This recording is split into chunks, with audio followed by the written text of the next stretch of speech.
and in Colorado. In this week's Storytellers Report, 9 News reporter Colleen Ferreira and photojournalist Matt McKella talked to people who say they are sure of what they saw. This is a story you can't just tell anyone. Right now it's all legend and lore. It's a tale of a creature that's been seen by many, but believed by few. All it takes is one experience that you cannot explain and you become a believer. A believer in the unknown, having faith in something that's never truly proved to be real. Sometimes I still can't believe that we saw what we saw. Kate Murphy's story is anything but normal. It was a short but surreal moment in the forest. May 29th, 2012, 7:30 on a cool summer evening. My neighbor and I decided to go for a walk in the woods. An early evening stroll in the mountains on a path about a mile off US 285 made her heart skip a beat. We didn't show Kate's face because she wants to keep her privacy. We heard a noise up in that direction, like a loud branch breaking, and then we looked, and there was this creature that ran down this hill. And then it disappeared. What Murphy says she saw was about 7.5 feet, living, breathing, mammal-like being that's been spotted hundreds of times in and around Bailey, Colorado. What Murphy thinks she saw was Sasquatch, also known as Bigfoot. It was not a human gait. It was not a human. Never thought about Bigfoot. I've never gone out and looked for Bigfoot.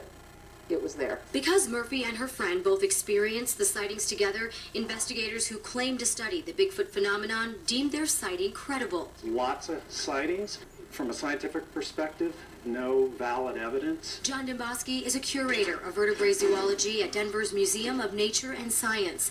He tells us there's no clear video or picture to prove that a Bigfoot creature is real.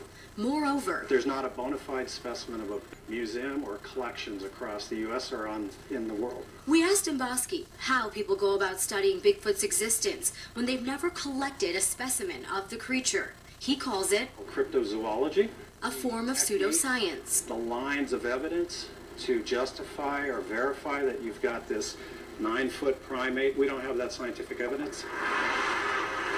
But here at the Bailey Country Store, that doesn't matter.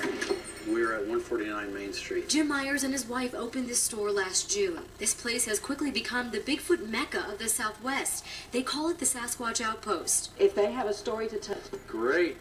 Did you find everything? This store brings believers of Bigfoot on common ground. Tales are told with colored pins on this map in their store, a map that now belongs to the Bigfoot theory, where Sasquatch spotters from all over the country come to file their epic sightings. It leaves you with a bit of a dilemma that you've got to decide one way or the other. The Myers say that people go squatching because they believe in their heart of hearts there's a being out there, a creature of nature that's left a significant imprint in the snow and in Kate's mind. You know, some people say it just can't exist, but God has made this huge world and man doesn't know it all. Because sometimes we fear the unknown. We don't want to know what exists out here. Science tells us this creature isn't real, that it just can't exist. But Murphy says she still believes she saw something, and she's sure glad she did. Oh, I just feel so blessed. I mean, what? And it turned my life upside down. I'm not just looking at the trees now. I'm kind of looking behind the trees. With photojournalist Matthew McKella, I'm Colleen Ferreira, 9 News. Just saying, there were a lot of pins on that map. Our expert, though, John Demboski, has studied 60,000 different mammal specimens, and he's firm on it. There is no evidence of Bigfoot.